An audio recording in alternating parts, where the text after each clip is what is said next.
My name is Belle. I'm a 31-year-old working mom, living with my husband Davy, who's the same age and works a regular job, and our 5-year-old daughter Lenny, who's recently become quite the chatterbox. We're just your average family, neither rich nor poor, and we get along great.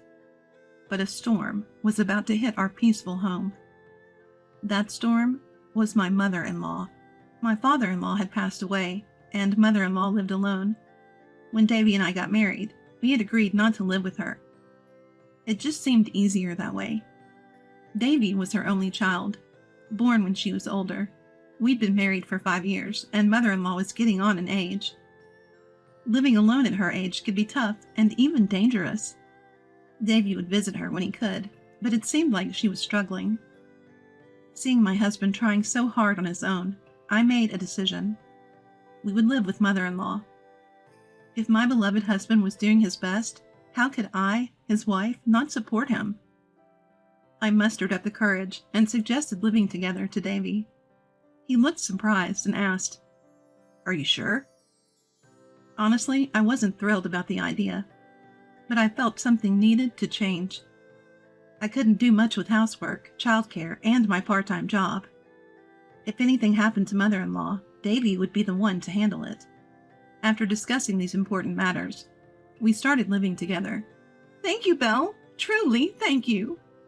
On a spring day with cherry blossoms falling, mother-in-law arrived at our home, tears in her eyes. I thought living with such a humble mother-in-law would be smooth sailing, but I was wrong. At first, she was reserved, but as days went by, her true colors showed. She began to torment me. I realized I had misjudged her. "Belle, this dish is too salty for me. Can you make it lighter?" When I did, she'd say, "Why is it so bland? Are you mocking the elderly? How rude!" And that was just the beginning. "Please hand wash all my clothes. They'll get ruined in the machine. They're all expensive, you know." When I suggested dry cleaning, she'd retort, "That's wasteful. You lived comfortably thanks to my son, so stop wasting money and start saving." If only she'd pay for her own clothes. Clearly, she was just trying to annoy me. And that was just the beginner's level. Intermediate level torment went like this. "Belle, are you wearing makeup? It won't help. You're too plain. I'm so glad our granddaughter looks like my son. He takes after me, so she looks like me. Her future is bright." Yet mother-in-law would spend over 2 hours on her makeup every morning. She looked like a completely different person without it. I respect her desire to look beautiful, but isn't her foundation a bit too pale? And her cheeks are oddly red. And her bright red lipstick leaves marks on every cup. I'd never say this out loud because it's rude to comment on someone's appearance. But what I can't forgive is her throwing away my precious makeup set. When I came home from my part-time job, it was all gone. Mother-in-law nonchalantly said she'd thrown it away. When I asked why, she said, "I've told you before, makeup won't help you. It's a waste of money. Save, save. From now on, live without makeup. Aren't I the most thoughtful family member? You should be grateful." Grateful? As if. If this were a mountain, I'd surely scream at the top of my lungs. Let the echo carry my frustrations, making sure mother-in-law heard it over and over. But alas, this isn't a mountain. What's worse, mother-in-law only torments me when we're alone. She always waits for moments when my husband is away and our daughter is at kindergarten. I don't want to badmouth her to my husband since she's his mother, but I wish he'd listen. After much thought, I hinted at my frustrations, but it barely made a difference. "I'll talk to Mom." He tried to address it, but mother-in-law would cry, claiming, "I never did such a thing." He even went so far to say, "My wife is trying to trick me." My husband was less confused. I felt helpless. Well, they say seeing is believing. Seeing is believing. I decided to secretly record my interactions with my mother-in-law to show my husband. Now, where to place the camera? As I pondered, the advanced level of mother-in-law's torment began. We started living with mother-in-law in the spring. After a hot summer and a fading autumn, one winter day came. My husband was away on a business trip, and our daughter was staying at my parents' house. It was snowing outside. I usually bike to my part-time job, but due to the snow, I walked and returned in the evening. After coming home, I'd usually clean, do laundry, and then cook dinner. But let me remind you, it's winter, nighttime, and it's snowing heavily. It's not the best time for hand-washing laundry. Yet, mother-in-law cheerfully handed me her laundry, saying, "Here's today's laundry. They're delicate, so make sure, absolutely sure, you hand-wash them." She emphasized because she knew it would annoy me. "I'll wash them with warm water then." "No, you can't. The colors will fade, and it'll damage them. Absolutely, absolutely wash them with cold water." So outside? It's snowing. Don't be silly. I lost it and yelled, "This is ridiculous. Why should I hand wash with cold water on such a cold day? If they're that precious, wash them yourself. How dare you? I'm an elderly woman, expecting me to wash with cold water? Are you out of your mind?" "Are you out of your mind, mother-in-law?" "I'm always in my right mind." If that's true, it's even worse. She probably didn't expect me to fight back. Mother-in-law glared at me, her face red with anger. But I wasn't backing down. "Why don't you go outside, mother-in-law? You've been indoors all day, so you might not realize how cold and snowy it is. How dare you suggest sending an elderly woman out in this cold? What kind of daughter-in-law are you? What kind of mother-in-law asks for a cold hand-washing on a day like this?" If she had something to say, I'd respond. I was ready to confront her fully. I felt bad for my husband. But if we're going to live together, I can't always play the good daughter-in-law. As I glared back at mother-in-law, she suddenly grabbed my hand. "Ah!" Before I could think about it, my mother-in-law pulled my hand. She was surprisingly strong for her age. Before I knew it, she had pushed me out of the front door. The next thing I knew, the door was locked. "Mother-in-law! You're not the kind of daughter-in-law I want. Get out. This is my house. You should be the one leaving." But my shouts fell on deaf ears with mother-in-law. She seemed intent on locking me out. No matter how much I banged on the door, there was no response. I was in a bind. I wasn't wearing a coat, and I didn't have my house keys. Luckily, I had my cell phone in my pocket. I tried calling the house. I could hear the ringtone from the other side of the door, but mother-in-law didn't answer. With no other choice, I called my husband, who was due back from his business trip that day, but he didn't pick up. I sent him a message. "Mother-in-law locked me out. It's snowing heavily and I'm freezing. I'm heading to the nearby grocery store for shelter. Please get in touch ASAP." I began my trek to the grocery store. I considered seeking help at a police box, but it was far from here. Given the heavy snow, it would take even longer. The grocery store seemed like the safest bet. I hugged myself, trying to stay warm. My breath was visible in the cold. The snow showed no signs of stopping. The snow is accumulating more and more. Cars, bikes, and even bicycles were nowhere to be seen. It was late, and the streets were almost deserted. I trudged on. But when I finally reached the grocery store, I was met with a sign. Closed due to heavy snow. The one place I'd hoped to find refuge was closed. What a day! My only option now was the police box. I wondered how long it would take to walk there in the snow. Feeling increasingly desperate, I continued on. I could no longer feel my fingers or toes. Checking the time on my phone, an hour had passed since I was locked out. I tried calling home again, but mother-in-law still didn't answer. As I walked through the transformed cityscape, heading for the police box, I suddenly heard a cry. "Help!" I stopped in my tracks. I was near a bridge over a river. I strained my ears. "Help me!" I heard it clearly this time. I rushed towards the voice and looked down from the bridge. There, in the not-so-deep river, was a lady, fallen and calling for help. I hurried down the riverbank to her. The icy river water stung my feet. The cold was so intense it felt painful, but I managed to reach the lady. "Are you okay?" "I can't move. It's so cold." "Hang in there." Had the arrival of help made her relax?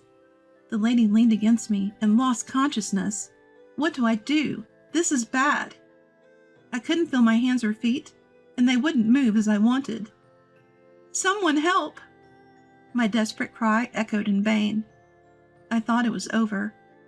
Then I heard a man's voice. Hey, are you okay? My husband's face came into view. The moment I saw him rushing towards me with a panicked expression, I blacked out. When I woke up, I was staring at a white ceiling. Belle, are you awake?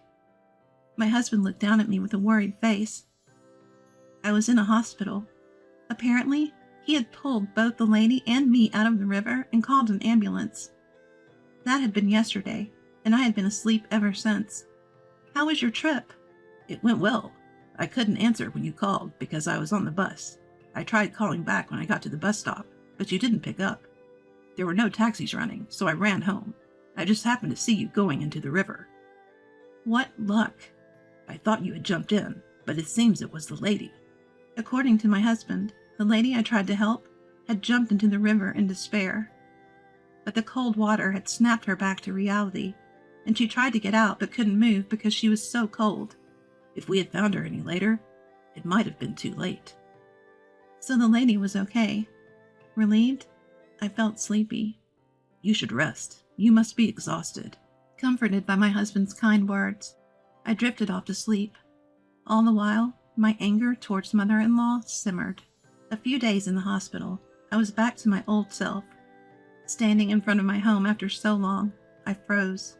Mother-in-law hadn't visited me once while I was hospitalized. Of course, there was no apology. She had locked me out on a snowy night, nearly causing my death. Honestly, I couldn't live with her anymore. Feeling down, I opened the front door. I stepped into it and was surprised. To my surprise, mother-in-law was there, deeply apologizing. What? Mother-in-law? What's going on? Belle, I'm so sorry. I was stunned by mother-in-law's unexpected apology. Really? An unexpected apology? This is leaving me speechless. Mother-in-law continued. I never imagined something like that would happen. I truly regret locking you out. Please forgive me. What? She's sorry? This mother-in-law? The one who's always been so aggressive towards me? The one who locked me out in the snow? Suspicious. Very suspicious. It would be strange if there wasn't a catch. I narrowed my eyes at mother-in-law. What will you do if I don't forgive you? Mother-in-law's hand twitched slightly. I was freezing out there, you know. If my husband hadn't come, who knows what would have happened. Anyone would know what happens if you lock someone out in a snowstorm. If you didn't, does that mean you're not normal? I said sarcastically. Mother-in-law's face turned bright red. What did you just say? You think you can take advantage when someone's being nice? Don't get too cocky. My son said he'd end our living arrangement if I didn't apologize, so I did it. Now that I've apologized, let's forget about the whole locking out incident. Now, get back to your chores. She took the bait so easily. I smirked, seeing right through mother-in-law's true intentions. Wow. Her remorse was all a lie. People don't change that easily, do they? Especially not someone like mother-in-law. But just as I thought that, she started her antics again. Make sure you hand wash my clothes with water. Are you still on about that?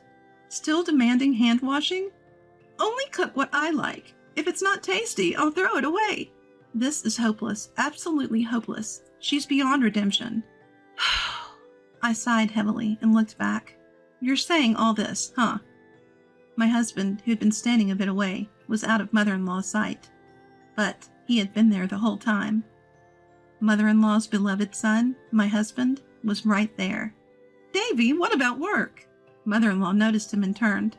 I took the day off to be with Belle. But Mom, you haven't changed at all. No, I was just joking. Joking? It's not funny at all. I told you to genuinely apologize to Belle and never do such things again. But I did apologize. You're about to revert to your mean self. That was just a joke. That's why it's not funny.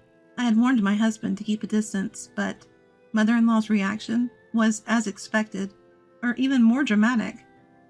She desperately tried to justify herself, and I couldn't stop laughing. Belle, what's so funny? You, on the other hand? Mom, I'm talking now. Listen to me. I'm sorry. Even mother-in-law couldn't ignore her beloved son's words. His lecture continued, with mother-in-law listening tearfully. Why would you be mean to Belle when she agreed to live with us out of concern for you? I might have gone a bit overboard earlier, but I've never harassed her. She's starting something. I commented on the food's taste, but I just wanted her to know my preferences. I asked for my clothes to be dry cleaned, but Belle said it was a waste and would hand wash them. I've told her to wear makeup, but she threw away her cosmetics right in front of me. Which mouth is saying that? It seems mother-in-law wants to believe she's not at fault. I can't help it. I pulled out my phone and played a recording. Today's laundry, it's expensive, so definitely hand wash it. Mother-in-law's voice played clearly. Ah! She screamed and tried to grab my phone. I dodged her and continued playing. Definitely wash it with water. You're not the kind of daughter-in-law I want. Get out! The sound of her dragging me out and shutting the door, ignoring my pleas. All of my mother-in-law's violent actions that day were recorded. I secretly recorded our conversations on this phone. Whenever I talked to mother-in-law, I always had my phone on record. Thank goodness for my phone, or things could have been really bad. Mom, any rebuttal? My husband asked, and my mother-in-law was speechless. Anything else to say? Is there anything left to say? Yes. What do you mean? This is the end. You've trampled on my feelings of wanting to care for you. I want you to leave. What? I'm cutting ties. You can live on your own. We won't contact you again. Even if you reach out, we'll ignore it and won't meet. What? You sold the family home, right? You should have all that money. Plus, with your pension, you should be fine. We won't help. But wait, Davy. Are you abandoning me? Betraying your only family? You're the one who betrayed us. My husband's angry voice left mother-in-law speechless. She sat down, unable to say another word. The only sound was the dripping of melted snow from the roof. Then things moved quickly. While mother-in-law sat there, lifeless, my husband and I packed her belongings. Her hometown was a 2-hour train ride from our place. She had distant relatives there, but she'd been estranged from them for so long that no one would probably care now. She rarely went out when she lived with us, so she likely didn't have any friends. Maybe that's why she had so much time to harass us, but now it didn't matter. Bye, Grandma. My daughter waved at mother-in-law. Seeing her cheerful granddaughter waving without a hint of sadness, mother-in-law finally broke down into tears. The taxi carrying mother-in-law drove off, leaving behind her sobs. I felt nothing. It was her own doing. With that thought, I entered our home, feeling refreshed. Time passed. Rumors said mother-in-law lived alone in an apartment. We still received calls from her, so she must be alive. But we never met or spoke to her, just as we promised. She'll probably live a lonely life. She destroyed the happiness she had, and the price was steep. With mother-in-law gone, peace returned to my heart. While listening to the washing machine, I served tea to an unexpected guest. It was an elderly woman. The very same lady I had saved on that snowy day. She had been living a lonely life, filled with despair. But the cold river water that day made her want to live a bit longer. My son offered to live with me, she said. That's wonderful. His wife is lovely, but I didn't want to be a burden, so I decided to move nearby instead. That's nice. I've been lonely since my husband passed away. I thought life had nothing good left, but I was wrong. I'm glad you realized that. As long as I'm alive, there's hope. Thank you for saving me that day. I smiled back at Lady's grateful face. A lady who lived her life with determination and found happiness. Mother-in-law who ruined her chance to live with her son and his family. There are so many ways to grow old. Everyone's path is different. But our own attitudes shape whether our later years are happy or sad. Seeing these two elderly women, I had a vague idea of the kind of future I wanted. To ensure a happy future, and to protect the peaceful days I have now, I reminded myself of the path I should take.